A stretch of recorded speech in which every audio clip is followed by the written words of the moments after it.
Pushkin.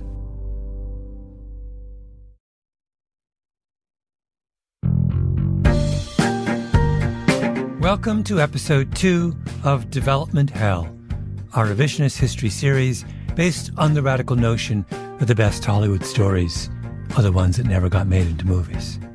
Last time, we kicked off the series with the story of how my book Blink failed to make it onto the big screen. If you haven't heard that one yet, you really, really should, because it explains why failed stories have such meaning for me. Anyway, this episode is a wildly convoluted tale full of big plot twists and huge moral questions. A story so much about right now that it's going to get a little uncomfortable. Allow me to introduce guest number 1, Angus Fletcher. He's a screenwriter. I'm not a screenwriter and have never really wanted to be a screenwriter, have no aptitude in screenwriting. Don't listen to Angus. Angus is, in fact, a screenwriter, as you'll hear. He's also an author, researcher, and professor of story science at Ohio State, and a longtime friend of revisionist history. Some of you will remember him as the person who provided the intellectual scaffolding for our memorable revision of The Little Mermaid. Remember this? Oh, so you think we should fix Ursula? Well, I think we should just stop her from doing whatever she's doing. We should have a conversation with her about maybe why this isn't helpful. Do you, Prince Eric, take Ursula to have and to hold in sickness and in health for as long as you both shall live? Eric looks deep into Ursula's eyes, hypnotized. I do. If you haven't heard that Little Mermaid series, listen to it.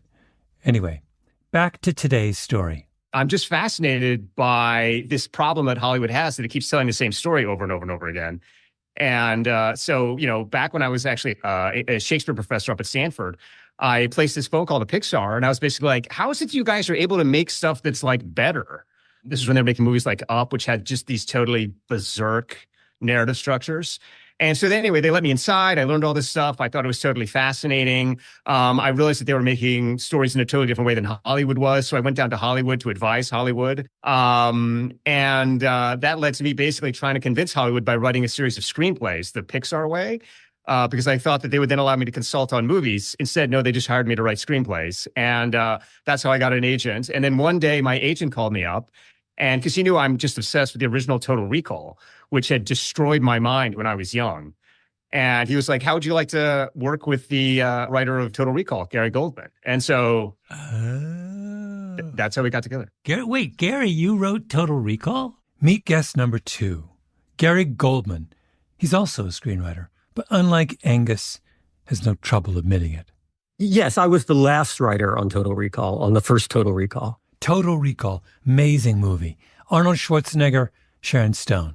Directed by Paul Verhoeven. Yeah, so it was about a milquetoast character who finds out that he's not who he thinks he is, which is that he's a kind of a super spy. Yeah, but how real does it seem? As real as any memory in your head.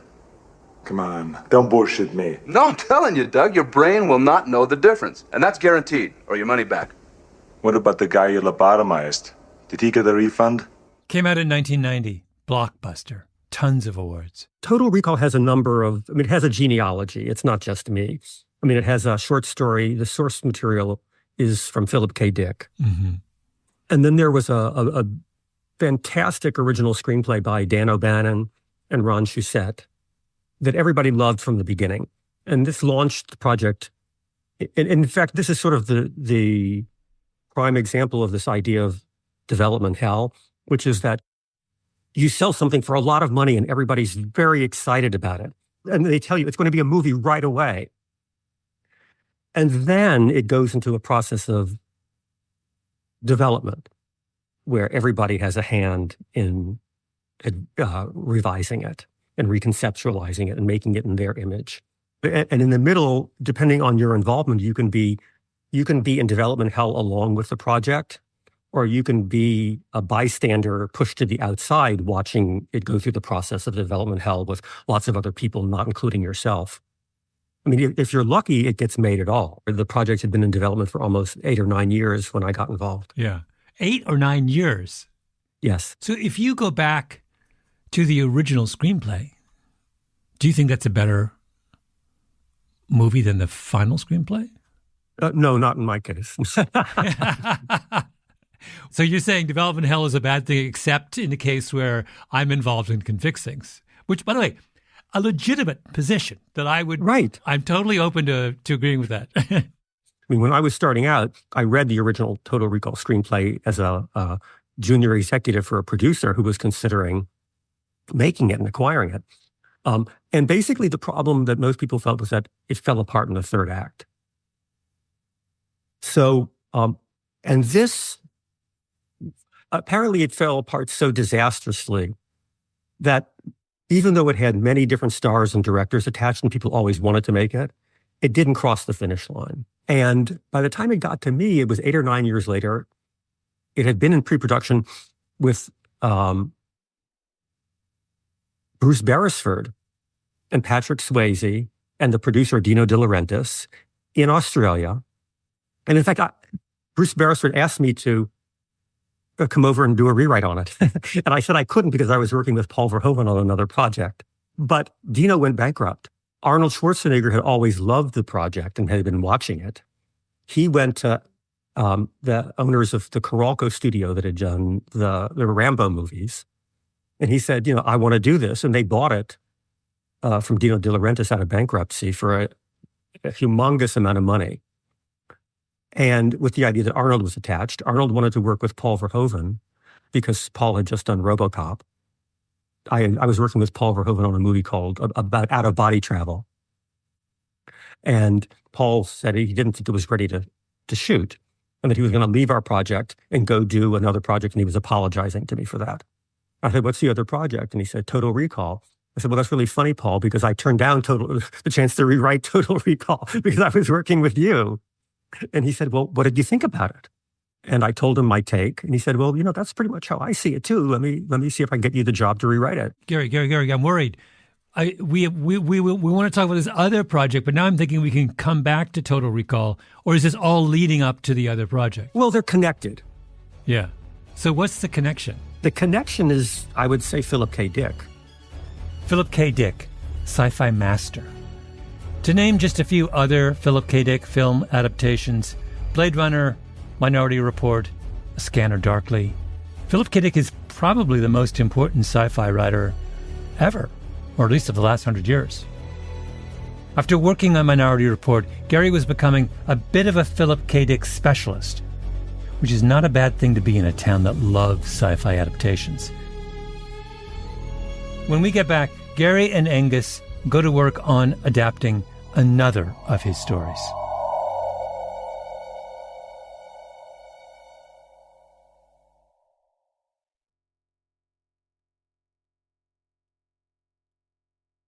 We're back with Angus Fletcher and Gary Goldman, who've just been set up to work together on an adaptation of a Philip K. Dick story. I've done four projects based on Philip K. Dick material. This has become my calling card in Hollywood, was that I did Philip K. Dick adaptations. So, Angus, wait, did you have a particular affection for Philip K. Dick prior to this project? Well, I mean, I loved the movie Total Recall, and I'm going to acknowledge that I was such a Philistine that I had no idea that it came from Philip K. Dick. And what happened was the moment I got the call from my agent, I then went and read all of Philip K. Dick, and it's surreal. I mean, he sort of went from science fiction into religion. And I called Gary up and I was like, well, Gary, what do you think? I'd love to work with you. And the main reason I wanted to work with Gary is because I believe that screenwriters have the ability to see the future, because I think this is a common power of story. I think that science fiction is always about intuiting what's going to happen next. And so I said to Gary, Gary, what do you think the future is? And he said, Angus, read this story, Variable Man. And the premise of Variable Man is very simple. It's basically just about a future in which there are these computers who use statistics to predict everything that's going to happen. And I said, Gary, this seems weirdly like the world we're accelerating into now. And he said, yeah. He said, it is. And he said, and I have a premise for a story that I'd like to pitch to you that I think will kind of be as big, if not bigger, than Total Recall. And that's where we got started, was with his pitch to me. And the Variable Man story was written when? Oh, I don't know, about 1950 probably. Oh, I see. Oh, so imagining in 1950 a world in which computers predict everything is kind of great if you're in the 20. When did you guys work together on this project? What was the early 2000s? Early 2000s. So you have, and so were you being faithful to the Philip K. Dick short story, or were you changing it in useful ways? We were changing it in useful ways, and there are a couple of big things. So first of all, Gary's pitch to me he was like, imagine a future in which computers don't just predict things like they do in the Philip K. Dick story, which is who wins this war. But he says, imagine that they're able to predict exactly what food you'd like to eat right now. And then he said, and then imagine that they're able to predict a gift that you can give to your best friend for their birthday. And that gift is so good that your friend not only loves it, but it seems perfectly like it came from you. And then he said, imagine the computers can pick your soulmate. Imagine the computers can pick the person that you love so totally and so absolutely that you know that this computer knows you better than yourself. And I said, all right. And then he said, and now imagine after you've given yourself up totally to these computers, you wake up one morning and they say to you, in 24 hours, the world is going to end because humanity is going to destroy itself. And I've crunched all the variables and there's no opportunity for you to do anything. That's the starting point for the story. Oh, my God. So wait, how far have we traveled? We've traveled quite significantly from Philip K. Dick at this point. He was just imagining a world where there were these computers that were predicting the outcome of a war, and the computers run across a problem. That's basically the plot, right? The title, Variable Man. Because the other thing that Philip K. Dick did, which he intuited, I think, at a moment of genius, was what would happen if you put a person who the computers had no information on into the middle of the statistical world. So these are all these computers that are able to see the future because they have all the data, but there's one person who they have no data on.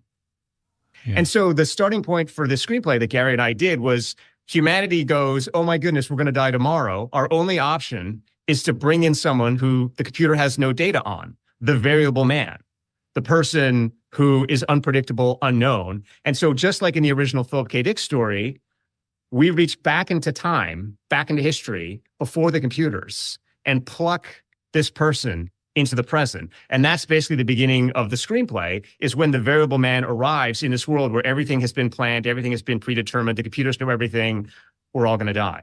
Yeah.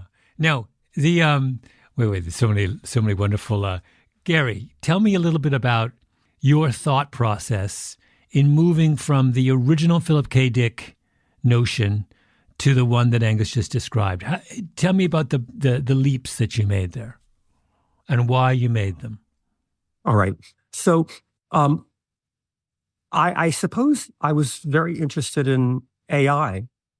Everyone's thinking about it now, but it wasn't brand new. And I saw this idea that of the computer that can predict everything, and that you have to give up control to the computer because it's working so fast. And I wanted to sort of imagine this sort of trajectory of going from where we are now to the point where the computer is in total control. Mm-hmm. And I was really, and I remain concerned about this question of decision making. And how do we make decisions? And if the computer can make better decisions than we do, then what is the role of free will? And if you spend a whole life just simply doing what the computer tells you to do, what is identity? So I wanted to put this hero who comes from the past and who still is accustomed to having free will, and his power is to have free will, and to put him in the situation where whenever he listens to the computer, everything goes right, and whenever he trusts his own judgment, it's wrong. Oh, wait. So the AI is smart enough to realize that the only way to save the world is to bring someone in from outside AI. Yeah. Oh, the AI has a little bit of self-knowledge and humility in your world. Oh, yeah, that was one of our best things. We created this wonderful AI, a wonderful character called, we named him Plato. And he's sort of somewhere between a butler and God. Yeah. This is getting better and better. I was going to chime in there and just say that basically in this society, there are a few people that have tuned out and they're like, I'm not going to listen to this computer. What does this computer know? And their lives are horrible and all their decisions are bad. And they decide to choose their own soulmates and they have horrible marriages. And then everyone who listens to exactly what the computer says has this Instagram life where they are actually so happy and their kids are so perfect and everything is so amazing. And so, Cole comes into this world, our hero comes into this world, and he, of course, finds it appalling, and as appalling as we would find it. And he's determined to ignore Plato. He's determined to ignore the AI that has brought him into the future to save humanity from itself. So this is another kind of unfolding paradox, is humanity doesn't want to save itself if it means listening to the computers on how to save itself. Wait, I have so many questions. First of all, tell me a little bit about, our variable man is called, as in the Philip K. Dick story, your variable man is called Cole. Tell me about your Cole, and where does he come from? What's his personality like? Why is he so capable of standing up to AI, even if AI has all these demonstrable advantages? So basically, he's just a classic action hero. The idea is he embodies kind of our cowboy American trust in our guts. And so the opening sequence, he's sent in to stop this hacker who's been creating chaos across the world, who's been sort of, getting into all these top secret facilities and creating chaos. We think he's going to launch World War III, whatever. And so Cole goes in and he's being sort of instructed what to do. And we already had these computers at this time that are sort of running the percentages and telling him, do this, do this, do this, do this other thing. And he's listening to the computers. He's breaking in. He finally gets to the heart of the lair where this hacker is, and he kicks down the door and he points his gun, and then the hacker turns around and it's a child. And Cole realizes, oh my goodness, this is the hacker. This is the person who's been creating all this chaos. And he gets this word on his earpiece, kill the hacker. And he says, I can't kill the hacker. This is a child. And there's this long pause. And they say, look, we've run all the numbers. If you don't kill the kid, this is going to happen again. Yeah. Pull the trigger. And he stands there in the moment. Can I pull the trigger? Can I pull the trigger? And then he doesn't do it. He doesn't pull the trigger. He drops the gun. He grabs the kid. And what essentially happens is he dies, saving the kid's life. There's a fireball that blows him up, but the kid goes on and the kid lives. And because that fireball incinerates him, he can be brought into the future without changing time, because he was essentially eliminated from the timeline. So if you reach into the exact moment just before he dies and pull him into the future, time isn't changed. And so he's the perfect person to bring back, because he has demonstrated the ability to say no to the computers, and also because taking him doesn't change time. Oh, I see. So in when we meet Cole, he's part of the present. He's not. He's just a guy who's standing up to the tyranny of AI. He's an action hero whose AI has been corrupted by this hacker. He's brought in to solve the problem. He fails as an incident. How much time passes between that initial encounter with the hacker and then when our story's taking place? Well, this is part of the twist, because when you get into the future, you think that an enormous amount of time has passed, because the future is radically different from when Cole disappeared. And it's so different that he can't believe it. But we start to learn that actually a very small amount of time, much more less time than you might suspect, has passed between when he died and when he was brought back, because these computers, as Gary was saying, have accelerated human decision-making to the point that our society has started to run on this utopia cycle. And everything is just going much faster and much better than anyone could have imagined in our time. And it's because of this great genius who was the kid. The kid is the thing that made the difference. Because he didn't kill him, because Cole didn't kill him, he survived, and he became the great genius that ushered us into this accelerated utopia. Now, one thing I don't understand, If we are in accelerated utopia, why do we need saving? Why would utopia have a kind of expiry date? Isn't the definition of utopia that it keeps going in perpetuity? Well, I mean, so this is part of the great riddle at the beginning of the story is why is it exactly that we're going to die? What could possibly go wrong? Everything seems like it's perfect. What is going to destroy the world? Well, nobody is able to identify exactly at the beginning of the movie what's going to go on. All they know is that the computers are quite insistent that it's going to happen in the next 24 hours. And what happens over the middle parts of the screenplay is various different alternatives start to emerge. We start to see all of these different moving pieces, and we start to realize, oh, sure, it's a utopia, but there's still humans in it, and there's still other things going on. And I don't know how many of the twists you want me to ruin, Malcolm, but one of the things that starts to become a question that haunts the hero is he the one who's going to destroy the world? Is what the computers saw that he would get brought back, and that by not listening to the computers, he was going to be the one that blows everything up? You know what this is, if I might reduce your whole premise to an axiom? This is the cinematic version of the famous adage in the land of the blind, the one-eyed man is king, right? Yeah. Your Cole is your one-eyed man who is asked to be king, right? And what you're describing just there is he knows he only has one eye, right? He's wrestling with the fact that he can't see it all. It's sort of beautiful. Let me give you a little recap of where we are. There's a perfect utopia where AI runs everything. People do what computers tell them to do and are better for it. For reasons we don't quite understand yet, this utopia is in danger. In order to save it, the AI, named Plato, no less, brings back to life a guy who defied its commands in the past. After the break, Gary and Angus try to get the movie made.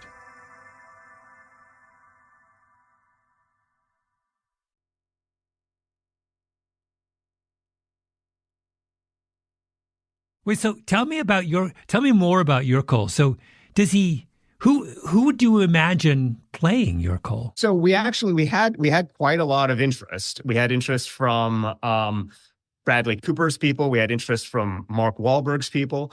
But the one thing that was always common was that people became increasingly disturbed about the paradox at the center of Cole's psyche. Because if you're going to play this part, you have to wrestle with all of these sort of profound questions. And one of the most profound questions is that what the computers are doing is they're saying, trust us. And the reason they get us to trust them is by being able to predict our most intimate choice. They're able to predict our heart. They're able to know our heart better than we know our heart. They're able to say, you're going to love this person. And when you meet this person, your entire life is going to be changed. And the computer does this to Cole when he gets into the future.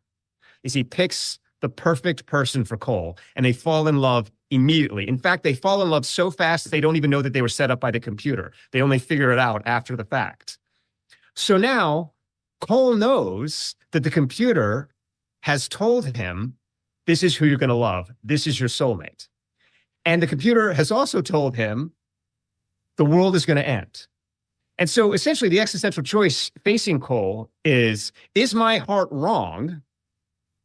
And I don't love this woman, and the world is going to be fine? Or by following my heart and accepting that I love this woman, is everyone going to die? And that he has to listen to the computer when the computer gives him a mission.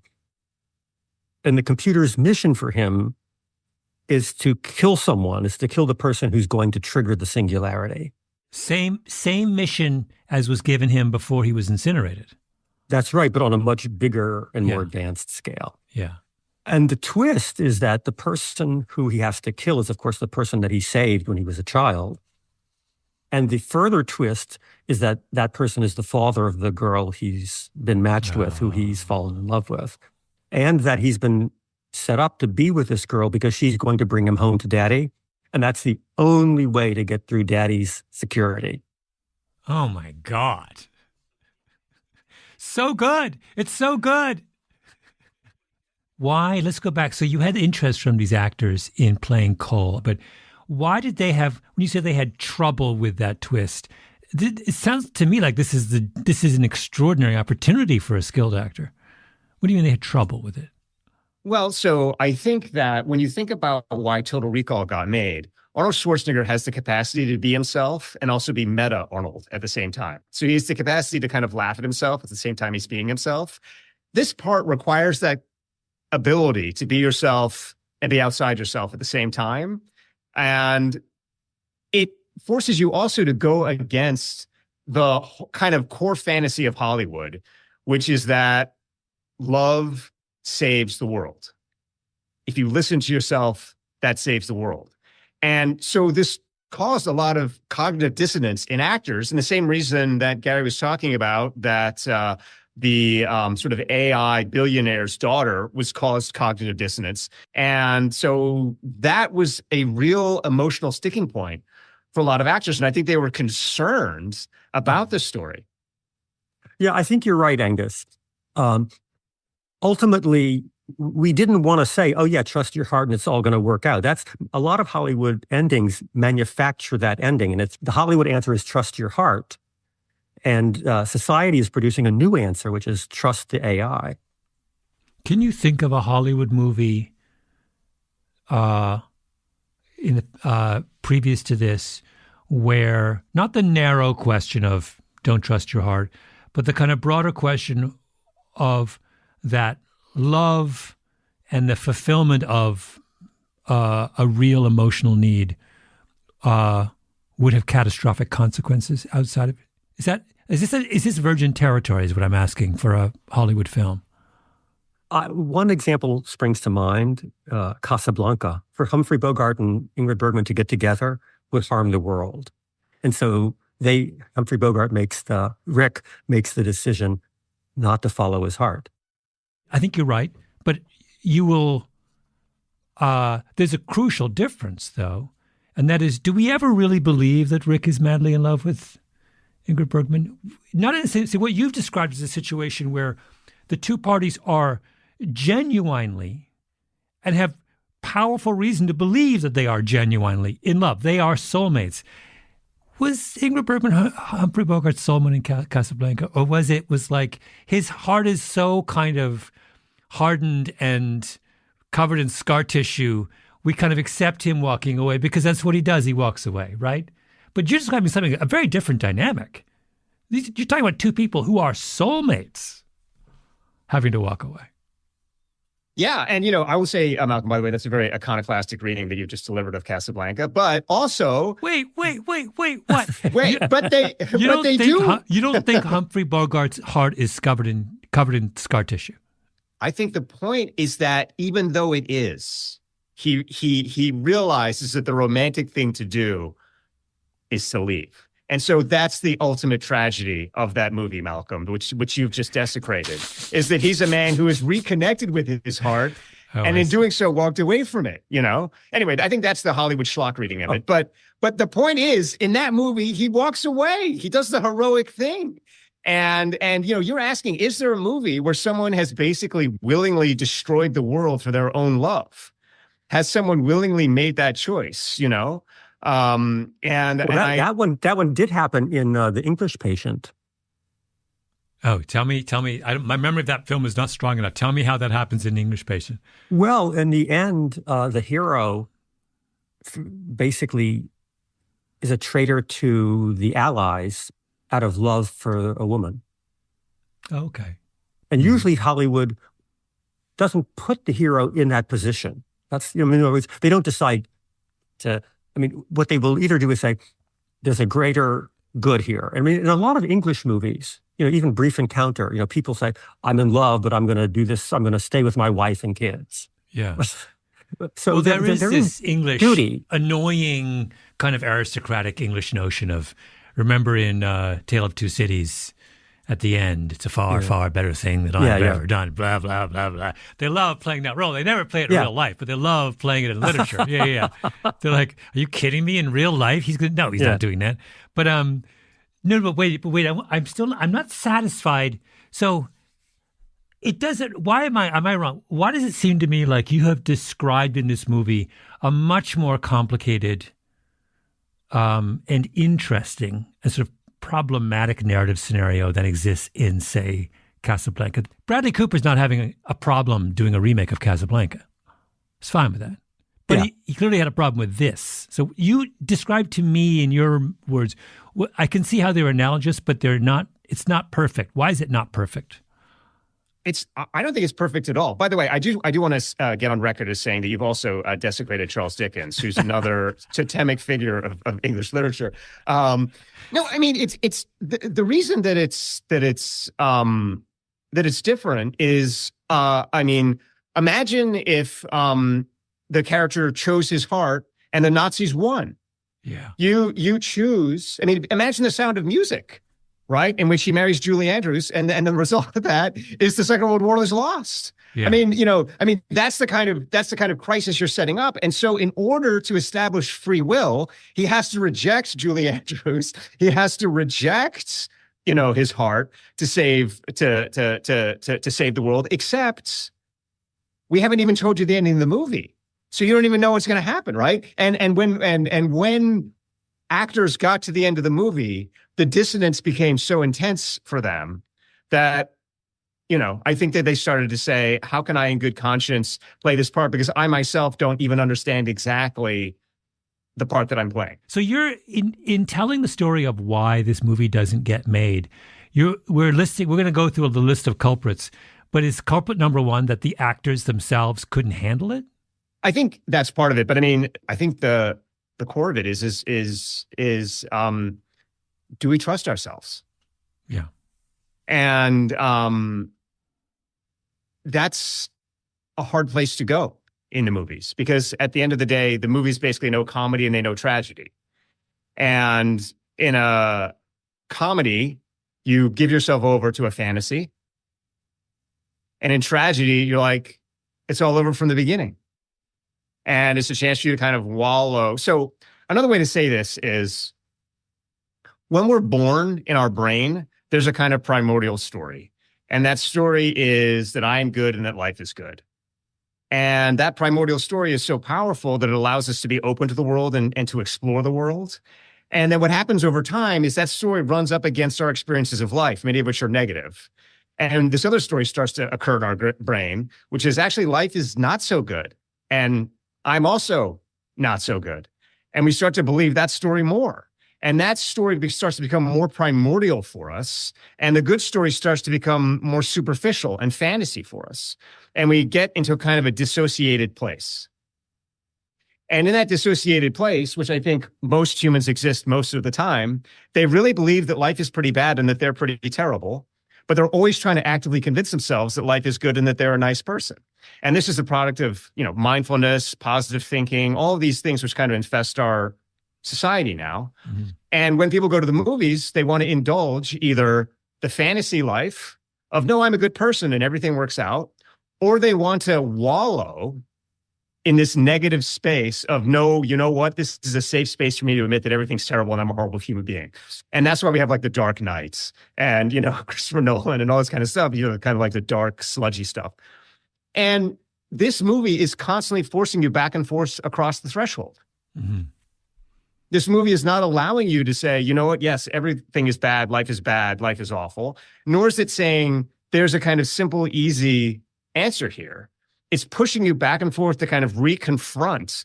And can you keep going? And at the bottom of the movie is this idea that only intelligence is going to solve things. Not emotion, not wishing, not wanting, but being smart. And are you, the audience, smart enough to solve this problem? Because if you, the audience, are not smart enough to solve this problem, the computers are going to solve it for you.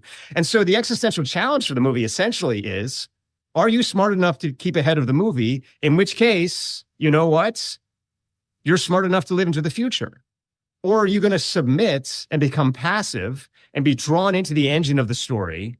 And then that's the future of AI, in which you no longer have any autonomy and you've given up your will to the plot and the machinery. So I think that's why people find the movie unnerving, because it really does put you in that existential place that you feel that your autonomy is being stripped. But I mean, there's also a lot of sort of funny and sort of dire studio stories that are involved. Because I think ultimately the studios were also alarmed by this story. I mean, this is a big budget movie. And the thing is, if you're going to do a big budget movie like Total Recall, like this, you need to get that actor on board to try and secure the money. Right. And then do you want to put $120 million into something that has this premise? I think it was too demanding. And but I think that our main problem here was really that we didn't get a director. We didn't get a strong director. A project like this requires a director who with a very strong vision and who the people with the money trust. And I suppose I had the hubris to think that after doing these 3 Philip K. Dick movies, they would trust me. But actually, that wasn't enough. The movie's fate in the real world precisely parallels its narrative on the page, in other words. That actually happened. So one of the things that happened is after we went out to all of these actors, I then was on another screenplay project, which was going well. And it was produced by Bob Shea, who did Lord of the Rings, all these big kind of movies. And so I showed the script to Bob, and Bob was like, oh, the script is amazing. I love the script. We got to get the script produced. And so I said, okay, great. But it all culminated in Bob calling me up one day and saying, Angus, we've got financing for this movie. I'm almost entirely convinced we've got financing for this movie. I said, oh, okay. I said, what's going on? He said, well, there's this company in town. They have a computer that they feed all of the scripts into. And the algorithm tells them how much money the script is going to make. And we've already given the script to the executives there, and they love this, and they're going to give it to the algorithm. And I just know that this is going to work out. So I said, okay, Bob, this sounds great, And this company, I should say, they very wealthy, very successful. They invested all these movies, They had themselves the sort of top floor of the biggest luxury car dealership in town. So you walked in through all these luxury cars to get in their offices. I mean, sort of like typical Hollywood stuff, right? So I get a call a week or two later from Bob. He's like, unfortunately, I've got bad news for you. And I was like, oh my God. I was like, did the computers read our script and not like it? He goes, no. He's like, that's not the problem. He's like, the problem is the company just went bankrupt. And they went bankrupt because the last script their computers picked was a bomb. And so now they have no money. And so we were unable to make our scripts about the infinitely intelligent computer because a stupid computer was unable to pick the right scripts to make. A stupid computer. Is it any wonder Angus has gone on to become a pioneer in story science? In fact, Angus has gone on to become a leading critic of AI. He thinks only humans will ever be able to tell good stories. One of the papers he's published is called Why Computer AI Will Never Do What We Imagine It Can. I'm reading now from the abstract. Computers contain a hardware limit that renders them permanently incapable of reading or writing narrative. This article draws upon the author's work with deep neural networks, Judea Pearl's Do Calculus, GPT-3, and other current generation AI to logically demonstrate that no computer AI, quantum or otherwise, has ever learned or will ever learn to produce or process novels or any other kind of narrative, including scripts, short fiction, political speeches, business plans, scientific hypotheses, technology proposals, military strategies, and plots to take over the world. So what do we have here? We have a script about AI killed by an AI company that went bankrupt, whose co-author goes on to write the definitive debunking of AI. Who's writing that screenplay? Guys, this has been fantastic. My vote is in to all moguls out there in our listening audience. It's clear what the people want. The people want did you call this movie The Variable Man? Yeah. The people want The Variable Man. They do. Fingers crossed. Next week, we'll be back with another story from the depths of development hell.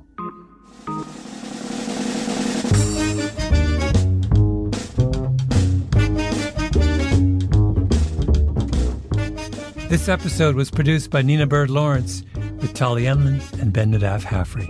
Editing by Sarah Nix. Original scoring by Luis Guerra. Engineering by Echo Mountain. Our executive producer is Jacob Smith. I'm Malcolm Gladwell.